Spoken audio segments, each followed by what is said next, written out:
ሰላም ጤና ይስጥልን ተመልካቾቻችን፣ የአፍሪካ ሬኔሳንስ ቴሌቪዥን ዜናዎች ከዚህ በማስከተል ይቀርባሉ። በቅድሚያ ማርስተ ዜናዎቹን ነው። ግብጽ ራሷን ለከፍተኛ የውሃ እጥረት የተጋለጠችና ፍጹም የአባይ ጥገኛ የሆነች ብቸኛ ሀገር አድርጋ የምታቀርብበት ትርክት የተሳሳተ ነው ተባለ። ሴቶች በሰላምና ጸጥታ ሂደት ውስጥ እንዲሳተፉ የሚያደርግ የህግ ማዕቀፍ መዘጋጀት አለበት ተባለ። በኔዘርላንድስ አንዲት ታሪካዊት መንደር በንጹህ ኃይል ፕሮጀክት ምክንያት ከካርታ ላይ ልትሰረዝ ከጫፍ መድረሷ ዓለምን እያነጋገረ ነው።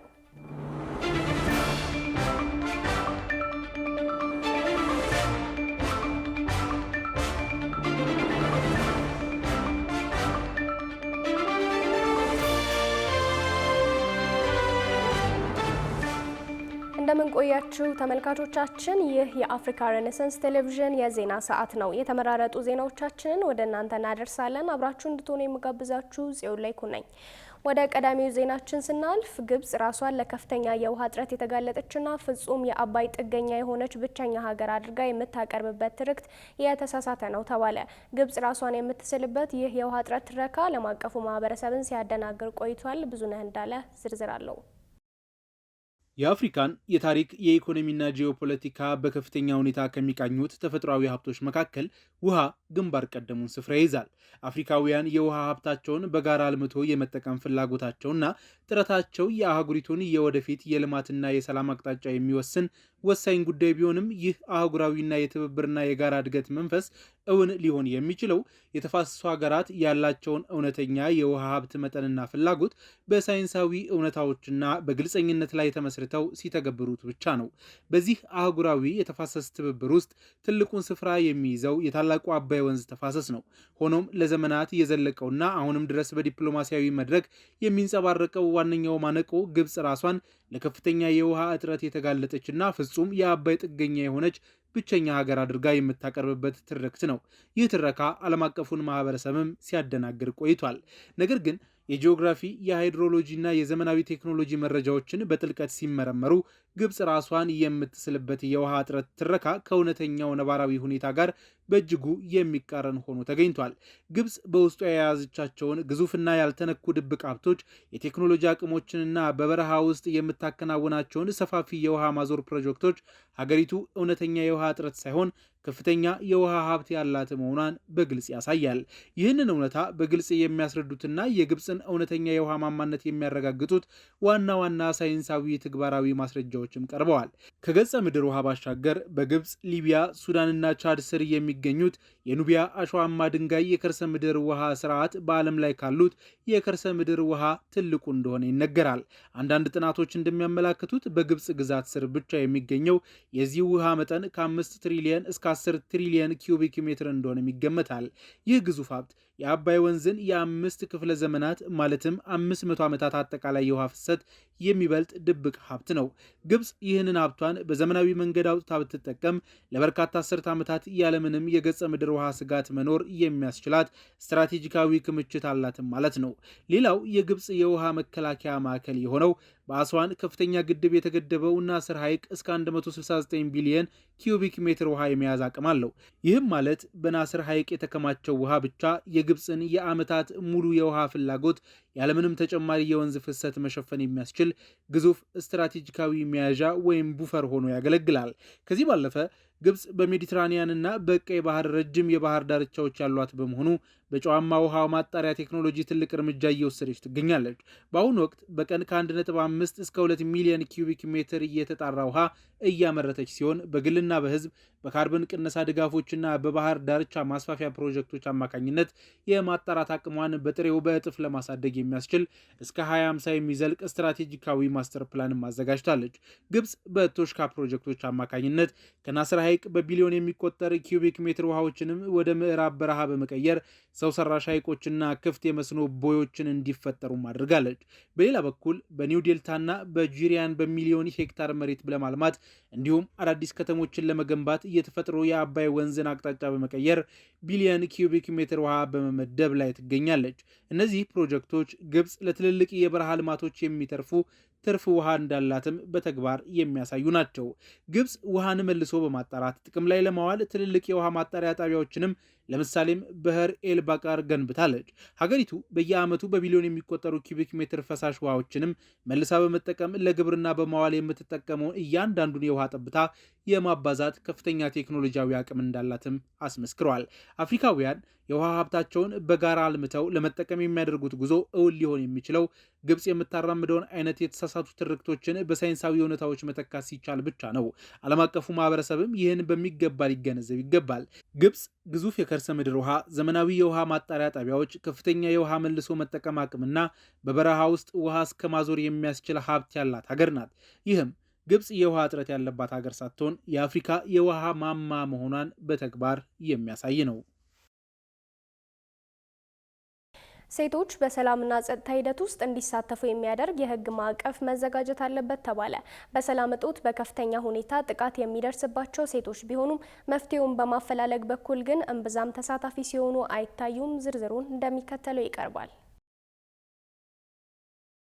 ዓለማችን ላይ በተለያዩ አቅጣጫዎች በሚፈጠሩ ጦርነቶች ውስጥ ሴቶችና ህጻናት የጥቃት ተጋላጭነታቸው ከፍተኛ እንደሆነ ጥናቶች ያመለክታሉ።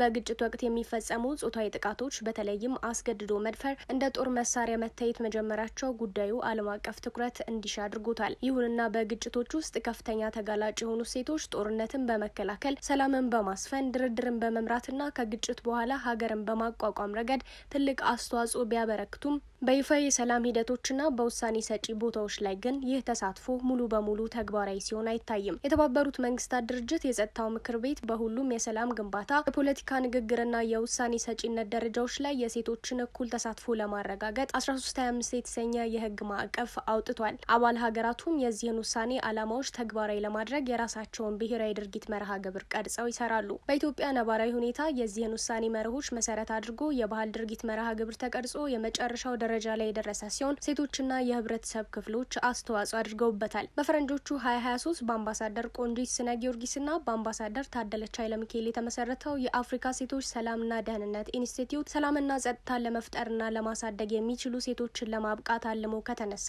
3 ዓመታትን እያስቆጠረ ነው። በዋነኝነት ዓላማ አድርጎ የተነሳው ሴቶች በሰላምና ደህንነት ዙሪያ በተለይ ኢትዮጵያ ውስጥም ሆነ ከኢትዮጵያም ውጭ ጭምር አፍሪካ ብለን የተነሳ ነው። በአፍሪካም ጭምር አስተዋጽኦ የሚያደርጉበትን ሁኔታ መፍጠር ነው። ሰላማዊ ኢትዮጵያ እንድትኖረን እንፈልጋለን። ሰላማዊ አህጉር እንድትኖረን እንፈልጋለን። ለአህጉርም ይሁን ለሀገር በሰላም ድርድር ውስጥ፣ በሰላም ውይይቶች ውስጥ፣ ሰላምን በማስከበር ሂደት ውስጥ፣ ሰላምን በመገንባት እንዲሁም በማህበረሰብ ደረጃ የጸና ሰላም እንዲኖረን ከማድረግ አንጻር ሊሰሩ የሚችሉ ጠንካራ ሴቶችን ወደፊት ለፊት ማምጣት ነው ትልቁ ዓላማ። በዋነኝነት እንዳልኩሽ የማብቃት ስራ ስለምንሰራ ከታች ከማህበረሰብ ደረጃ ጀምሮ እስከ ላይ በፖሊሲ ደረጃ ኢንፍሉዌንስ ሊያደርጉ የሚችሉ ሴቶችን ጭምር የማሰልጠን ስራ እየሰራ ነው። በሁሉም ደረጃ ለሚደረግ የሰላም ድርድርም ሆነ ምክክርም ሆነ የሰላም ሂደት ላይ ሴቶች እንዲቀመጡ ፒስ ቴብሉ ላይ እንዲሰየሙ የማድረግ ኃላፊነትን ወስደን አቅም እየፈጠርን ነው። እኛ አስበን ነበር፣ ግን ለሰላም ሂደቱ ኔጎሽዬሽን በሚደረግበትም ጊዜ ይሁን በማንኛውም ደረጃ የሉም እንዳይባሉ ይሁን በማህበረሰብ ደረጃ የሉም እንዳይባሉ የነሱን የሰልጣኞችን ሮስተር በማዘጋጀት አሉ እነኚህ ናቸው የሚል አካሄድ ነው የያዝነው። ይሁንና በኢትዮጵያ የድርጊት መርሃ ግብሮች ከመኖራቸው ባሻገር ውሳኔው ሙሉ በሙሉ በፖሊሲ በመደገፍ እንደ ሀገር ጠንካራ አሰራር እንዲኖረው አሁንም በትኩረት መሰራት እንዳለበት ይገለጻል። እንደ ሀገር ዞረን በየ10 ዓመቱ ጦርነት ውስጥ የምንገባበት አዙሪት ይቆም ዘንድ የሴቶች ተሳትፎ አስፈላጊ ነው። ሀሳባቸው መካተት አለበት። ለሀገር ግንባታ፣ ለሰላም ግንባታው በተለይ ደግሞ አስተዋጽኦ የሚያደርጉባቸው መድረኮች መከፈት መቻል አለባቸው። ናሽናል አክሽን ፕላን እንደምታውቁት ሬዞሉሽኑን ኢትዮጵያ ከፈረመች 25 ዓመት ሆኗታል። ነገር ግን ስራው በፖሊሲ መልክ ፍሬምድ ሆኖ ቀርቦ ምን ይሰራ የሚለው እስካሁን ድረስ አልነበረም። አሁንም ገና እንትን ነው። አሁን መጨረሻ ደረጃ ደርሷል። ናፕ አክሴፕትድ ሆኗል። ነገር ግን ኢምፕሊሜንቴሽን ፕሮሲጀሩን፣ ባጀቱን፣ ምኑን በተመለከተ እየተሰራ ነው። ቀደም እንደነገርኩሽ 1325ን መሰረት አድርጎ ለምሳሌ የብሔራዊ የድርጊት መርሃ ግብር ተቀርጾ የመጨረሻው ስቴጅ ላይ ደርሷል። በፖሊሲ ደረጃ ግን ሎንች አልተደረገም ወይም ደግሞ አልጸደቀም በመጽደቅ ደረጃና እንዲህ አይነት ፖሊሲዎች አሁን ላለው ጉዳትና ሴቶች አስተዋጽኦ እንዳያደርጉ ላሉ እንቅፋቶች ሁሉ መሰረታዊ ምላሽ ሊሰጡ የሚችሉ ስለሆኑ መንግስትም ትኩረት ቢሰጥባቸው በፖሊሲ ቢደገፍ ምንም ቢሆን የህግ ማዕቀፍ ከሌለው ጩኸት ብቻ ነው የሚሆነው የአደባባይ ጩኸት ብቻ ነው የሚሆነውና ከዚህ አልፎ በፖሊሲ የተደገፈ የሴቶች ሰላምና ደህንነት አሰራር እንደ ሀገር ቢኖረን የተሻለ ነው። በሰላምና ጸጥታ ተግባራ ውስጥም በሁሉም የሰላም ግንባታ የፖለቲካ ንግግርና የውሳኔ ሰጭነት ደረጃዎች ላይ የሴቶችን እኩል ተሳትፎ ማረጋገጥ፣ በግጭት ጊዜ ሴቶችና ልጃገረዶች ከሁሉም አይነት ጾታ ላይ የተመሰረቱ ጥቃቶች እንዲጠበቁ መከላከል፣ ከግጭት በኋላ በሚደረጉ የማገገም ስራዎች የሴቶችና ልጃገረዶችን ፍላጎቶች በማሟላት ረገድ መሳተፍን ጨምሮ በሰላም ማስከበር ተልእኮች ውስጥ የስርዓተ ጾታ ግንዛቤ እንዲኖርና ተጨማሪ ሴቶች እንዲካተቱ ማድረግ ዓላማው መሆኑም ተገልጿል። በኔዘርላንድስ አንዲት ታሪካዊት መንደር በንጹህ ኃይል ፕሮጀክት ምክንያት ከካርታ ላይ ልትሰረዝ ከጫፍ መድረሷ ዓለምን እያነጋገረ ነው። ፕሮጀክቱ የንፋስ ኃይልን ወደ አውሮፓ ታላላቅ ወደቦች ለማስተላለፍ ያለመ ነው የተባለ ሲሆን ለልማት ሲባል ታሪካችንና ማህበራዊ ትስስራችንን ልናጣ አይገባም ሲሉ የአካባቢው ነዋሪዎች ተቃውሟቸውን እያሰሙ ነው። የውጭ ትንታኔና ዓለም አቀፍ ጉዳዮች ዘጋቢያችን ቃል ኪዳን ይጥና ጉዳዩን በዝርዝር ተመልክቶታል።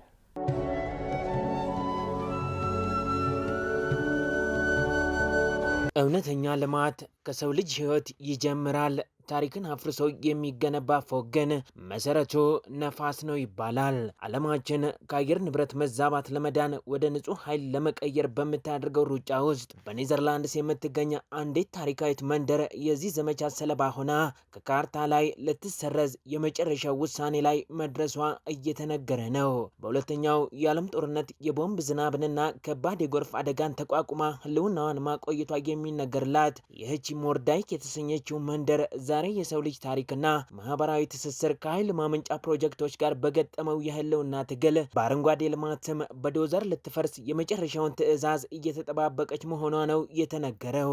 ይህቺ በኔዘርላንድስ ደቡባዊ ክፍል በታላላቆቹ የሮተርዳምና የአንትወርፕ ወደቦች መካከል የምትገኘው ሞርዳይክ መንደር የመካከለኛው ዘመን ታሪክ ያላት ጸጥተኛ ስፍራ ስትሆን ዛሬ ግን በ1150 ነዋሪዎቿ ልብ ውስጥ ጸጥታ የለም። መንግስት ከባህር ላይ የሚመነጨውን የነፋስ ኃይል ወደ ወደቦቹ ለማስተላለፍ በሚገነባው ግዙፍ የፓወር ፖርት ፕሮጀክት ምክንያት መንደሪቷን ሙሉ በሙሉ አፍርሶ ነዋሪዎቹን ለማፈናቀል ማቀዱ የተነገረ ሲሆን ለምን የኛ መንደር የሚለው ጥያቄ የነዋሪዎቹ የዘውትር ብሶት ሆኗል ነው የተባለው።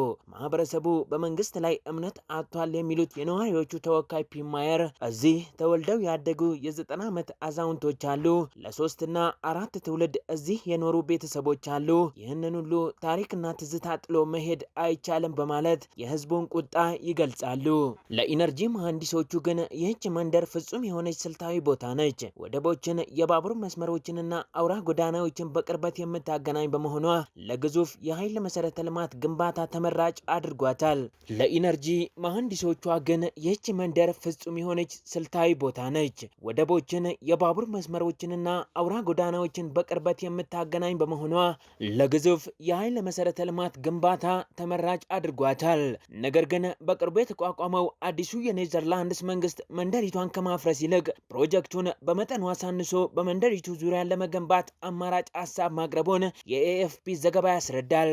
ይህ አማራጭ ግን ሌላ እስር ቤት መፍጠሩ አልቀረም የተባለ ሲሆን በአንድ በኩል የኃይል ማመንጫ፣ በሌላ በኩል ወደብ፣ በሶስተኛው ወገን ደግሞ አውራ ጎዳና ሲከባት መንደሪቱ በብረት አጥር ውስጥ እንደገባች ትሆናለች በማለት የከተማ ፕላን ምሁራን ያስጠነቅቃሉ። የዓለማችን ታላላቅ ፈላስፎች ከሰው በላይ ምንም አይነት ታላቅ ፕሮጀክት የለም እንዲሉ የአየር ንብረት ለውጥን ለመዋጋት የሚደረገው ጥረት የሰው ልጅን ደህንነት ለማስጠበቅ እስከሆነ ድረስ ታሪክንና የማህበረሰብ ትስስርን መስዋዕት ማድረግ የሌለበት ሲሆን ኔዘርላንድስ ለዚህ ውስብስብ ጥያቄ የምትሰጠው የመጨረሻ ምላሽ ለቀሪው ዓለምም ቢሆን ልማት ወይስ ሰው ለሚለው ዘላለማዊ ጥያቄ ትልቅ ትምህርት የሚሰጥ ይሆናል ተብሎ ይጠበቃል። Higher governments are still delaying the final decision, so the people of Moerdijk are left in between, waiting. ተመልካቾቻችን አሁን በዜና ሰዓታችን ስለ መረጃ ማጣራት ፋክት ቼኪንግ የምንቃኝበት ከማጋራቱ በፊት የተሰኘው ምጥን ዝግጅታችን ነው። በዛሬው መሰናዶ ስለ ሐሰተኛ መረጃዎች ምንነት የባለሙያ አስተያየት ይዘንላችሁ እንቀርባለን። አዘጋጁ ናቲማናዬ ነው።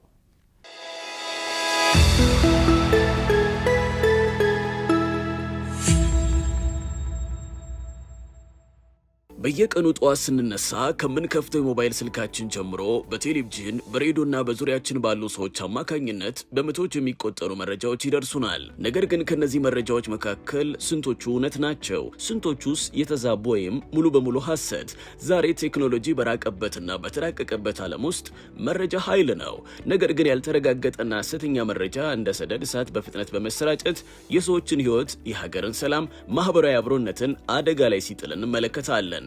ይህ ሐሰተኛ መረጃ ወይም ፌክ ኢንፎርሜሽን ወይም ፌክ ኒውስ ምንነቱ እንዴት ያለ ነው? ከማጋራቱ በፊት ጀምሯል። በምጥን ዝግጅታችን በዚህ ጉዳይ ላይ በተከታታይ ሙያዊ አስተያየት የሚሰጡን የመረጃ ማጣራት ባለሙያ የሆኑት ርሆቦት አያሌው ናቸው። ሐሰተኛ መረጃ አንድ መረጃ በውስጡ የሚይዘው ይዘቱ ወይም ውስጡን በምንመረምርበት ጊዜ ሐሰተኛ ነገር ሲኖረው ወይም ጤናማ ያልሆኑ የተለያዩ አይነት የመረጃ ፍሰቶች ሲኖሩት እሱን የመረጃ መቃወስ ወይም በተለምዶ ሐሰተኛ መረጃ እንለዋለን። የተሳሳተ ዜና የማይባለው ዜና የሚለው ቃል በራሱ ወይም ደግሞ ዜና ኒውስ የምንለው የራሱ መገለጫዎች አሉት። ከነዛ ውስጥ አንደኛው አኪዩሬሲ የምንለው ወይም ደግሞ ትክክለኝነት፣ እውነተኝነት የሚለው ነው። ትክክለኛነት መገለጫን የሆነ ነገር ፌክ ወይም ደግሞ የተሳሳተ ካልከው አብሮ የሚሄድ ነገር አይደለም። መረጃ በራሱ ሊሳሳት ይችላል፣ ኦፍ ኮርስ ያስኬዳል፣ ወይም ዲስኢንፎርሜሽን፣ ሚስኢንፎርሜሽን እያሉ። ነገር ግን እንደ ዜና ግን ዜና መገለጫው ትክክለኝነት ስለሆነ ፌክ ኒውስ ወይም የተሳሳተ ዜና የሚለውን እንደ ባለሙያ አንመክርም። ቃሉም ደግሞ ገላጭ ነው ብለን አናስብም። ምክንያቱም ዜና የሚለውን ይሄ ትክክለኛ የጋዜጠኝነትን መርህ የሚያሟላውን ሙያ የሚያጣጥልም ስለሆነ ሐሰት ብሎ በመጨመር እሱን አልመክርም። የዛሬው ከማጋራቱ በፊት ምጥን ዝግጅት ይህንን መሳይ ነበር። ስለተመለከታችሁን እናመሰግናለን። ተመልካቾቻችን አሁንም የአፍሪካ ሬኔሳንስ ቴሌቪዥን ዜናዎች እንደቀጠሉ ናቸው። ወደ ቀጣዮቹ ጉዳዮቻችን ከመሻገራችን በፊት ይፋ የማህበራዊ ገጾቻችንን ልናስታውሳችሁ ወደድን። በቴሌቪዥን ስርጭት ያለፏችሁን ፕሮግራሞቻችንን ከ1.8 ሚሊዮን በላይ ሰብስክራይበሮች ባሉት አርትስ ቲቪ ወርልድ የዩቲዩብ ገጻችን በኩል ልትከታተሉን ትችላላችሁ። በተጨማሪም በርካታ ተከታዮችን ባፈራንባቸው በፌስቡክ፣ በቀድሞ ትዊተር እና በአሁኑ ኤክስ እንዲሁም በቲክቶክ እና ኢንስታግራም ገጾቻችን በኩል ቤተሰብ መሆን ትችላላችሁ። ከቆይታ በኋላ ከሀገር ውስጥና ከባህር ማዶ የተመራረጡ ስፖርታዊ መረጃዎችን ወደ እናንተ እናደርሳለን። ይጠብቁን። ኢትዮጵያ ውስጥ በርካታ ሰዎች ባህላዊ መጠጦችን ለጤና ጠቃሚ ናቸው ብለው እንደሚያምኑ አንድ ጥናት አመላከተ። በፋብሪካ የሚመረቱ አልኮሎችና ትንባሆ ላይ የኤክሳይዝ ታክስ መጣል የምርቶቹን ዋጋ እንዲጨምር በማድረጉ የምርቶቹ ተጠቃሚዎች ቁጥር እንዲቀንስ ማድረጉና በተቃራኒው ግን ሀገር በቀል የአልኮል መጠጥ ምርቶች ተጠቃሚያቸው መብዛቱ ተገልጿል። ሩሃ ግርማ ተጨማሪ አላት። እንደ አውሮፓውያን አቆጣጠር በ2019 በዓለም አቀፍ ደረጃ 2.6 ሚሊዮን ሰዎች ከአልኮል መጠጥ አጠቃቀም ምክንያቶች ጋር በተያያዘ ሕይወታቸውን እንዳጡ የዓለም ጤና ድርጅት ጥናት ያመለክታል። ከእነዚህም ውስጥ 2 ሚሊዮኑ ወንዶች ሲሆኑ የተቀሩት 600 ሺዎቹ ደግሞ ሴቶች ናቸው። በመሆኑም ብሔራዊ የአልኮል ፖሊሲዎችንና መመሪያዎችን የሚያወጡ ሀገራት ቁጥር እየጨመረ የመጣ ሲሆን ጎን ለጎንም አብዛኛዎቹ ሀገራት በአልኮል ምርቶች ላይ የቀረጥ ታክስ በመጣል ላይ ይገኛሉ። ኢትዮጵያም የቀረጥ ታክስ ተግባራዊ ካደረጉ ሀገራት መካከል አንደኛዋ ናት። በዚህም ከሰሞኑ ፍኖት የተሰኘ አንድ ድርጅት የቀረጥ ታክስ ተግባራዊ ከሆነ በኋላ በፋብሪካ የሚመረቱ አልኮሎችና ትንባሆች ላይ የኤክሳይዝ ታክስ መጣል የምርቶቹን ዋጋ እንዲጨምር በማድረጉ የምርቶቹ ተጠቃሚዎች ቁጥር መቀነሱን በጥናት ማረጋገጡን ገልጿል። በፍኖት አሶሺየት የሄልዝ ኬር የፋይናንሲንግ ባለሙያና አማካሪ የሆኑት ፕሮፌሰር አስማማው አጥናፉ በፋብሪካ የሚመረቱ አልኮሎችና ትንባሆች ላይ የኤክሳይዝ ታክስ መጣል የምርቶቹን ዋጋ እንዲጨምር በማድረጉ የምርቶቹ ተጠቃሚዎች ቁጥር እንዲቀንስ ማድረግ ቢቻልም በተቃራኒው ግን የሀገር በቀል ምርቶች ተጠቃሚዎች ቁጥር መጨመሩን ገልጸዋል። የኤክሳይዝ ታክስ በመጣላችን ሰው በፋክተሪ ፕሮሰስ የሚሆኑ ወይም በፋብሪካ የሚወጡ አልኮሎችን የመጠቀም ሁኔታው ቀንሷል። ሆኖም ግን የአልኮል ኮንቴንታቸው ምንም እንደሆነ በደንብ የማናውቃቸው በተለይ እንደ ጠጅ፣ ጠላ፣ ይሄ አረቂን የመጠቀም እንትኑ ደግሞ ጨምሮ ያሳያል። ፕሮፌሰሩ ኢትዮጵያ ውስጥ በርካታ ሰዎች ባህላዊ መጠጦች ለጤና ጠቃሚ ናቸው ብለው እንደሚያምኑም የጥናቱ ውጤት እንዳሳየ ገልጸው ይህም አሳሳቢ እንደሆነ ተናግረዋል። እዚህ ላይ አንዱ በጣም የሚያስፈራው ነገር ደግሞ አልኮል፣ ጠጅ፣ ጠላ መጠጣታቸው ብቻ ሳይሆን በተለይ አረቂን የሚጠጡ ብዙ ሰዎች አረቂ ለምን እንደሚጠጡ ስንጠይቃቸው ለጤና ጥሩ ጥቅም እንዳለው ነው የሚነግሩ። ይሄ በጣም አደገኛ የሆነ አስተሳሰብ ነው። አንዳንዶቹ አረቂዎች ለደም ግፊት ጥሩ ናቸው ይላሉ። አንዳንዶቹ አረቂዎችን ስኳርን ለመከላከል ጥሩ ናቸው ይላሉ። እና እነዚህ እንግዲህ በጣም አስቸጋሪ ነገሮች ናቸው። በፍኖት አሶሺየት የፋይናንሲንግ ምክትል ዳይሬክተር የሆኑት ዶክተር ግርማ ደዬ በጥናቱ መሰረት በፋብሪካ የሚመረቱ አልኮሎችና ትንባሆ ላይ የኤክሳይዝ ታክስ መጣሉ የመጠጥ ተጠቃሚዎችን ቁጥር ከመቀነሱ በተጨማሪ መንግስት ከምርቶቹ የሚያገኘውን የታክስ ገቢ መጨመር እንደተቻለና በዚህም በዓመት ከ10 ቢሊዮን ብር በላይ ተጨማሪ ገቢ መሰብሰብ መቻሉን ማየት ተችሏል ብለዋል። በዚህ በግብሩ ሬት በመጨመሩ ምክንያት መንግስት የሚያገኘው የግብር ገቢ የታክስ ገቢ መጨመሩንም አይተናል። ቢያንስ በየአመቱ ከ10 ቢሊዮን ብር በላይ ከአልኮል እና ከቶባኮ ምርቶች ተጨማሪ የመንግስት ታክስ የመንግስት ታክስ የግብር ታክስ መጨመሩን አይተናል። የትንባሆና ሲጋራ ምርቶች በህገ ወጥ መንገድ አሁንም እየገቡ እንደሆነና በህገ ወጥ የሚገቡ ምርቶችን መቆጣጠር እንደሚገባም ተጠቁሟል። የኢትዮጵያ ንግድ ባንክ ለአረንጓዴ አሻራ ማስፈጸም የሚሆን 40 ሚሊዮን ብር በመመደብ እየተንቀሳቀሰ እንደሚገኝ አስታወቀ። የኢትዮጵያ ንግድ ባንክ በየዓመቱ ችግኝ በመትከል ማህበራዊ ኃላፊነቱን እየተወጣ ሲሆን ተስፋ እንትከል በሚል መሪ ቃል በተካሄደው የዘንድሮ ሀገር አቀፍ የችግኝ ተከላ መርሃ ግብር በሁሉም ዲስትሪክቶቹ አማካኝነት በመቶ ሺዎች የሚቆጠሩ ችግኞችን እየተከለ መሆኑን አስታውቋል። በእንጦጦ ፓርክ በተካሄደው መርሃ ግብርም በባንኩ ዋና መስሪያ ቤትና በአዲስ አበባ በሚገኙ ዲስትሪክቶች አማካኝነት የተዘጋጀ ሲሆን የባንኩ ከፍተኛ የስራ ኃላፊዎችን ጨምሮ በርካታ ሰራተኞች ተሳትፈውበታል። ባንኩ በዘንድሮ መርሃ ግብር በአጠቃላይ ከ250 ሺህ በላይ ችግኞችን ለመትከል ማቀዱን የገለጸ ሲሆን በዚህም ለአረንጓዴ አሻራ ማስፈጸም የሚሆን 40 ሚሊዮን ብር በመመደብ እየተንቀሳቀሰ ይገኛል። የጉምሩክ ኮሚሽን ከ693 ሚሊዮን ብር በላይ የሚገመቱ ህገወጥ እቃዎችን መያዙን አስታወቀ። ኮሚሽኑ ባደረገው የ4 ቀን ክትትል እነዚህ ንብረቶች በቁጥጥር ስር መዋሉን የገለጸው ዳንኤል ተሾመ ተጨማሪ አለው።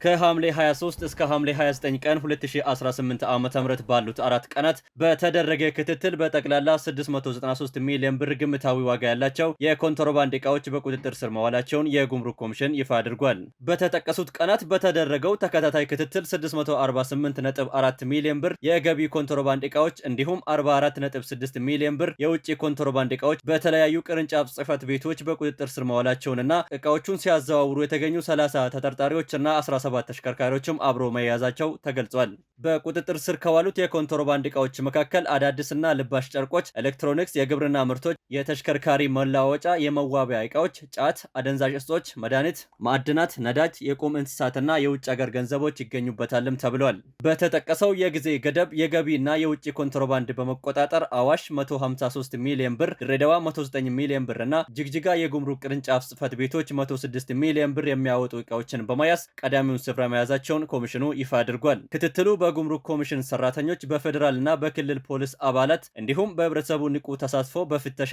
በጥቆማና በበረራ በተደረገ የጋራ ርብርብ የተከናወነ መሆኑን ኮሚሽኑ አስታውቋል። በመሆኑም የጉምሩክ ኮሚሽን በዚህ የህግ ማስከበር ስራ ላይ ለተሳተፉት ምስጋናውን ያደረሰ ሲሆን የኮንትሮባንድና የህገወጥ ንግድ አፈጻጸም ስልቱ ተለዋዋጭ በመሆኑ ድርጊቱን ለመግታትና በሀገር ኢኮኖሚ የሚያሳድረውን ተጽዕኖ ለመከላከል ጉምሩክ ኮሚሽን ብቻ የሚያደርገው እንቅስቃሴ በቂ ባለመሆኑ ሁሉም ባለድርሻ አካላትና ህብረተሰቡ የበኩሉን ድርሻ እንዲወጣ የጉምሩክ ኮሚሽን ጥሪውን አቅርቧል።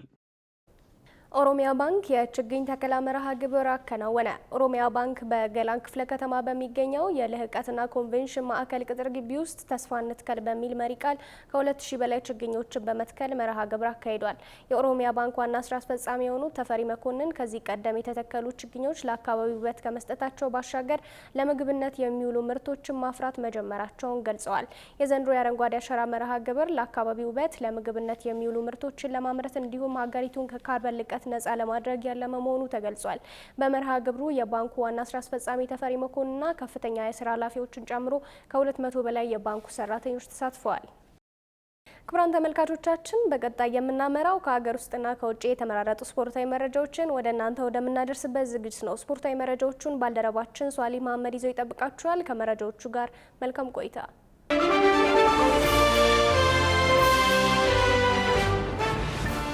አመሰግናለሁ ጽዮን። ክቡራን ተመልካቾች መረጃዎቻችንን ከሀገር ውስጥ እናስቀድማለን።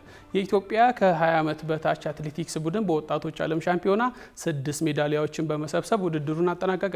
በአሜሪካ በዩጂን ላለፉት 5 ቀናት ሲካሄድ የቆየው የዓለም ከ20 ዓመት በታች አትሌቲክስ ሻምፒዮና ፍጻሜውን አግኝቷል። በዚህ ታላቅ ዓለም አቀፍ መድረክ ላይ የተሳተፈው የኢትዮጵያ አትሌቲክስ ቡድን በተወሰኑ የውድድር ዘርፍ ላይ ብቻ በመወዳደር 2 የወርቅ፣ 3 የብርና 1 ነሐስ በድምሩ 6 ሜዳሊያዎችን በመሰብሰብ ውድድሩን አጠናቋል። በዚህ ውጤት መሰረት ኢትዮጵያ በሜዳሊያ ሰንጠረዡ ከዓለም 5ኛ ደረጃን በመያዝ ስታጠናቅቅ ከአፍሪካ ደግሞ ኬንያን በመከተል 2ኛ ደረጃን ይዛ አጠናቃለች። ውድድሩን አዘጋጁ አሜሪካ በላቀ ሜዳሊያ ብዛት በአንደኝነት ስታጠናቅቅ፣ ኬንያ ደግሞ ከአፍሪካ የደረጃውን የበላይነት ወስዳለች። ምንም እንኳ የተመዘገበው ሜዳሊያ መጠን ባለፉት 16 ዓመታት ውስጥ ከተመዘገቡት የዓለም ወጣቶች ሻምፒዮና ጋር በሜዳሊያ ብዛት ሲነጻጸር በቁጥር ያነሰ ቢሆንም የኢትዮጵያ አትሌቲክስ ፌዴሬሽን ከጀመረው ጥብቅ የሆነ የዕድሜ ቁጥጥር አንጻር የተመዘገበ ውጤት ለወደፊቱ ተስፋ ሰጪ መሆኑ ተመላክቷል። ለ2027 የብራዚል የሴቶች ዓለም ዋንጫ በቀጥታ የሚያልፉ የአፍሪካ ሀገራት ተለዩ። ሀገራቱ የተለዩት በሞሮኮ አስተናጋጅነት እየተካሄደ በሚገኘው የሴቶች አፍሪካ ዋንጫ ነው። ሱራፌል ጉታ ዝርዝር አለው። በሞሮኮ አስተናጋጅነት እየተካሄደ የሚገኘው የሴቶች የአፍሪካ ዋንጫ አስደናቂና ያልተጠበቁ ውጤቶችን ማስመዝገቡን ቀጥሏል። ውድድሩ የሀገሪቱን አሸናፊ ከመለየት ባሻገር በ2027 በብራዚል ለሚካሄደው የዓለም ዋንጫ በቀጥታ የሚያልፉ ሀገራትን የሚለይ በመሆኑ የሩብ ፍጻሜ ጨዋታዎች በከፍተኛ ውጥረት የተሞሉ እንደነበሩ ተገልጿል። የሩብ ፍጻሜ ጨዋታዎች መጠናቀቃቸውን ተከትሎ ለ2027 የብራዚል የሴቶች የዓለም ዋንጫ በቀጥታ የሚያልፉ 4 የአፍሪካ ሀገራት የታወቁ ሲሆን የውድድሩን የግማሽ ፍጻሜ የተቀላቀሉት አልጄሪያ፣ ሞሮኮ፣ ካሜሩን እና ማላዊ ለዓለም ዋንጫ ትኬታቸውን በይፋ ቆርጠዋል። አልጄሪያ በኢኔስ ሄሪ እና አሚራ ኦልድ ብራሂም ግቦች አይቮሪኮስትን 2-1 በማሸነፍ በታሪኳ ለመጀመሪያ ጊዜ ለዓለም ዋንጫ ማለፏን አረጋግጣለች። አዘጋጇ ሞሮኮ በበኩሏ ደቡብ አፍሪካን 2-1 በመርታት ተከታታይ የዓለም ዋንጫ ተሳትፏን ስታረጋግጥ፣ ካሜሩን በ19 ዓመቷ ሚሪያም ኒያርጁ ድንቅ የቅጣት ምት ጎል ናይጄሪያን 1-0 ባሸንፋ አልፋለች። የውድድሩ ትልቁ ያልተጠበቀ ውጤት የተመዘገበው በዓለም ደረጃ 153ኛ ላይ የምትገኘው ማላዊ ከኋላ ተነስታ ጋናን 2-1 በማሸነፍ ለመጀመሪያ ጊዜ ለዓለም ዋንጫ ማለፍ ችላለች። በሴቶች የአፍሪካ ዋንጫ ግማሽ ፍጻሜ ሞሮኮ ከካሜሩን፣ አልጄሪያ ደግሞ ከማላዊ ጋር የሚጫወቱ ይሆናል። በሩብ ፍጻሜው የተሸነፉት 4 ሀገራት ማለትም ጋና፣ አይቮሪኮስት፣ ናይጄሪያ እና ደቡብ አፍሪካ አሁንም ለዓለም ዋንጫ የማለፍ እድል እንዳላቸው ተሰምቷል። አይቮሪኮስት ከጋና፣ ናይጄሪያ ከደቡብ አፍሪካ በሚቀጥሉት ቀናት የሚጫወቱ ሲሆን የእነዚህ 2 ጨዋታዎች አሸናፊዎች በመጪው ህዳርና ታህሳስ ወር በሚካሄደው የ10 ሀገራት የአህጉራት መካከል ማጣሪያ የመሳተፍ እድል ያገኛሉ ተብሏል። በአውሮፓ በኩል የቀሩትን 7 ቦታዎች ለመያዝ ከኦክቶበር እስከ ዲሴምበር የሚካሄድ የፕሌኦፍ ውድድር የሚደረግ ሲሆን እንግሊዝ፣ የኢርላንድ ሪፐብሊክ፣ ዌልስ፣ ስኮትላንድ እና ሰሜን አይርላንድ በዚህ ማጣሪያ ውስጥ ይገኙበታል። እያንዳንዳቸው ለዓለም ዋንጫው ለማለፍ 2 ደርሶ መልስ ጨዋታዎች ማሸነፍ እንደሚጠበቅባቸው ተገልጿል። በአጠቃላይ እስካሁን ከ32ቱ ሀገራት 18ቱ ለ2027 የብራዚል ዓለም ዋንጫ ማለፋቸውን ያረጋገጡ ሲሆን ከአፍሪካ አልጄሪያ፣ ማላዊ፣ ሞሮኮ እና ካሜሩን፣ ከአውሮፓ ዴንማርክ፣ ፈረንሳይ፣ ጀርመን እና ስፔን፣ ከኤሲያ አውስትራሊያ፣ ጃፓን፣ ቻይና፣ ሰሜን ኮሪያ፣ ደቡብ ኮሪያ እና ፊሊፒንስ፣ ከደቡብ አሜሪካ አርጀንቲና፣ ኮሎምቢያ እና አዘጋጇ ብራዚል፣ በተጨማሪም ደግሞ ኒውዚላንድ እስካሁን ወደ 2027 የሴቶች የዓለም ዋንጫ ማለፋቸውን ያረጋገጡ 18 ሀገራት እንደሆኑ ተገልጿል። የአውሮፓን ጨምሮ የሌሎች አህጉራት ማጣሪያዎች በሚቀጥሉት ወራት የሚቀጥል ሲሆን የትኛዋ ሀገር ተሳታፊ ትሆናለች የሚለው የሚጠበቅ ይሆናል። ሰር አሌክስ ፈርግሰን እንደለቀቁ ማንቸስተር ዩናይትድን ለመረከብ ተስማምቼ ነበር ሲሉ አዲሱ የሪያል ማድሪድ አሰልጣኝ ጆዜ ሞሪኒዮ ተናገሩ። ሞሪኒዮ ማድሪድን ከለቀቁ በኋላ ለማንቸስተር ዩናይትድ ለመፈረም ተስማምቼ ነበር በማለት ኔትፍሊክስ በሰራው ዘጋቢ ፊልማቸው ላይ ተናግረዋል። ታላቁ አሰልጣኝ ሰር አሌክስ ፈርግሰን ስለ ጉዳዩ ሲጠየቁ እውነት ነው፣ እኔን እንዲተካ የተመረጠው ጆዜ ሞሪኒዮ ነበር። ያለውን ሁኔታ አስረድቼው ስራውን ለመቀበል ተስማምቶ ነበር ያሉ ሲሆን ከጊዜያት በኋላ ቀድሜ ለቸልሲ ቃል ስለገባው ቃሌን ማጠፍ አልችልም ሲል ደውሎ እያለቀሰ ዩናይትድን እንደማይረከብ ነግረውኛል በማለት አስረድተዋል። ፈርግሰን የጆዜን ምክንያት ቢረዱም በወቅቱ መበሳጨታቸውን በግልጽ ተናግረዋል። አሁን ወደ ሪያል ማድሪድ የተመለሱት ሞሪኒሆ ማንቸስተር ዩናይትድ ማሰልጠን በጣም የሚያጓጓ ነው፣ ማንቸስተር ዩናይትድ ግዙፍ ክለብ ነው፣ ነገር ግን በወቅቱ የበለጠ ፍቅር አግኝቼበታለሁ ብዬ ወዳሰብኩት ቼልሲ አቅንቻለሁ ብለዋል። የ63 ዓመቱ አሰልጣኝ ሲቀጥሉ በውሳኔ ፍጹም አልጸጸትም፣ ምክንያቱም ውሳኔን ያሳለፍኩት ከልቤ ነው ሲሉ ተደምጠዋል። ጆዜ በእርግጥ ዩናይትድን የማሰልጠን ህልማቸው መና አልቀረም። የእንግሊዙን ክለብ 2016 ላይ ተረክበው 2 ዓመት ከ6 ወር አሰልጥነዋል። በቆይታቸውም የአውሮፓ ሊግ፣ የካራባኦ ካፕና የኮሚኒቲ ሺልድ ዋንጫዎችን አሸንፈዋል። ወደ ዝውውር መረጃችን ስናልፍ አርሰናል ገብርኤል ማርቲኔሊ ለጋላታሳራይ በመሸጥ የፒኤስጂውን ተጫዋች ብራድሊ ባርኮላ ለማስፈረም እንቅስቃሴ መጀመሩንና ሌሎችን በዛሬው ዕለት የተሰሙ አዳዲስ የዝውውር መረጃዎችን ጌታሁን አበበ እንደሚከተሉ አዘጋጅቷቸዋል። የ2026-27 የውድድር ዓመት በይፋ ሊከፈት የተወሰኑ ቀናት ብቻ በቀሩበት በዚህ ወቅት የአውሮፓ እግር ኳስ የዝውውር ገበያና የክለቦች እንቅስቃሴ አሁንም በከፍተኛ ሁኔታ ተጠናክሮ ቀጥሏል። የቱርኩ ክለብ ጋላታሳራይ ለብራዚላዊ የመስመር ተጫዋች ገብርኤል ማርቲኔሊ የ34 ሚሊዮን ፓውንድ ጥያቄ ለሰሜን ለንደኑ ክለብ አርሰናል ማቅረቡ ተሰምቷል። ጋላታሳራይ ተጫዋቹን ለማስፈረም ከፍተኛ ፍላጎት ያሳየ ቢሆንም አርሰናል ግን ተስማሚ ምትክ ተጫዋች እስከሚያገኝ ድረስ ብራዚላዊውን የመስመር ተጫዋች በክረምቱ የዝውውር መስኮት የመሸጥ ፍላጎት የሌለው መሆኑን አስታውቋል። ማርቲኔሊ ባለፈው የውድድር ዘመን በ30 የፕሪሚየር ሊግ ጨዋታዎች 1 ጎል ብቻ ማስቆጠሩ የሚታወስ ሲሆን አሰልጣኝ ሚኬል አርቴታ የማጥቃት መስመራቸውን የበለጠ ለማጠናከር በዝውውር ገበያው በንቃት እየተንቀሳቀሱ ይገኛሉ። አርሰናሎች የቪኒሲየስን ዝውውር ለማስጨረስ ጥረት ቢያደርጉም ብራዚላዊ ኮከብ ከሪያል ማድሪድ ጋር አዲስ ውል በመፈራረሙ ሙከራቸው ሳይሳካ ቀርቷል። መድፈኞቹ አሁንም የፕሪሚየር ሊግ ዋንጫውን ለማስጠበቅና የግራ ክንፍ ማጥቃቱን ለማጠናከር ሲሉ ወደ ሌሎች አማራጮች ፊታቸውን አዙረዋል። በተለይ የሞርጋን ሮጀርስ ወደ ቼልሲ ማምራት እንዲሁም የሊሃንድሮ ትሩሳድ ከክለቡ መልቀቅ መድፈኞችን ወደ ገበያ እንዲወጡ አስገድዷቸዋል። በዚህም አርሰናሎች የፒኤስጂውን ኮከብ ብራድሊ ባርኮላን ለማስፈረም ሊቨርፑል እያደረገ ያለውን ድርድር ለማቋረጥና ተጫዋቹን ጠልፎ ወደ ለንደን ለመውሰድ ዝግጅት እያደረጉ መሆኑ ተሰምቷል። ሊቨርፑል ከፈረንሳዩ ክለብ ጋር ባደረገው ንግግር የዋጋ ልዩነት በመፈጠሩ ምክንያት አርሰናል ፈረንሳዩን የክንፍ ተጫዋች የመንጠቅ ዕድሉ ሰፊ ነው ቢባልም ሆኖም ተጫዋቹ ወደ መርሲሳይዱ የማቅነት ፍላጎት በማሳየቱ ሀሳቡን ለማስቀየር ለአርሰናል ፈታኝ ይሆንባቸዋል ተብሏል። በሌላ በኩል ቁልፍ ተጫዋቾችን የሸኘው አስቶን ቪላ ቡድኑን ለማጠናከር በዝውውር ገበያው በንቃት እየተሳተፈ ይገኛል። ቪላዎች በሪያል ማድሪድ ዘንድ ትልቅ ተስፋ የተጣለበትን ብራዚላዊውን አጥቂ ኤንድሪክን በውሰት ለማስፈረም ጥያቄ ማቅረባቸው ተሰምቷል። ባለፈው የውድድር ዘመን በኦሎምፒክ ሊዮን በውሰት ቆይታው ድንቅ ብቃት ያሳየው ኤንድሪክ ወደ እንግሊዝ ፕሪሚየር ሊግ ሊያመራ እንደሚችል ተጠቁሟል። በሌላ የዝውውር ዜና ማንቸስተር ሲቲ ስፔናዊውን አማካኝ ሮድሪን የመሸጥ ፍላጎት ባይኖረውም የተጫዋቹ ኮንትራት 1 ዓመት ብቻ መቅረቱን ተከትሎ ለመሸጥ ሊገደድ እንደሚችል ተጠቁሟል። የካታላኑ ክለብ ባርሴሎና ለሮድሪ ያቀረበው የመጀመሪያ ጥያቄ በማንቸስተር ሲቲ ውድቅ ቢደረግበትም ሆኖም ባርሴሎና ፍራንክ ዲዮንግን የዝውውሩ አካል በማድረግ ሁለተኛ ጥያቄ ለማቅረብ እየተዘጋጀ መሆኑ ተገልጿል። ከባርሴሎና ጋር በተያያዘ ከካምፕኑ ሊለቁ ይችላሉ ከተባሉ ተጫዋቾች መካከል የዓለም ዋንጫ አሸናፊው አጥቂ ፌራን ቶሬስ ይገኝበታል። ቶሬስ ወደ ፈረንሳይ ፓሪስ በማቅናት ፓሪስ ሴንት ጀርመንን የመቀላቀል ፍላጎት እንዳለው ለክለቡ ማሳወቁ ሲነገር ሆኖም በሁለቱ ክለቦች መካከል እስካሁን የተደረሰ ስምምነት የለም ተብሏል። የመርሳይዱ ክለብ ሊቨርፑል የባርሴሎናውን የተከላካይ መስመር ተጫዋች ሮናልድ አራውሆን ለማስፈረም ከጫፍ መድረሱ ተገልጿል። ሊቨርፑልና ባርሴሎና የኡራጓዩን ተከላካይ ሮናልድ አራውሆ በ1 ዓመት የውሰት ዝውውር ለማጠናቀቅ ተጫዋቹ ወደ እንግሊዝ እንደተጓዘም ተነግሯል።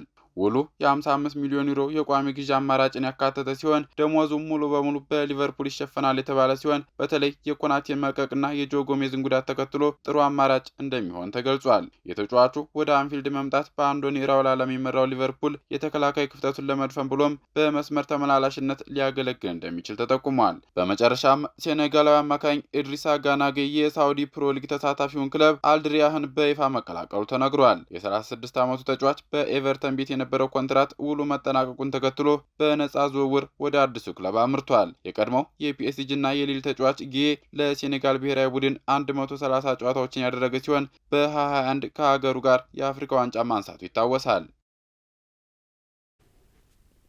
ክቡራትና ክቡራን ተመልካቾቻችን በእኔ በኩል ያስኳቸውን ስፖርታዊ መረጃዎች አጠናቅቄያለሁ። ሰዋሊ መሐመድ ነበርኩኝ። መልካም ቆይታ።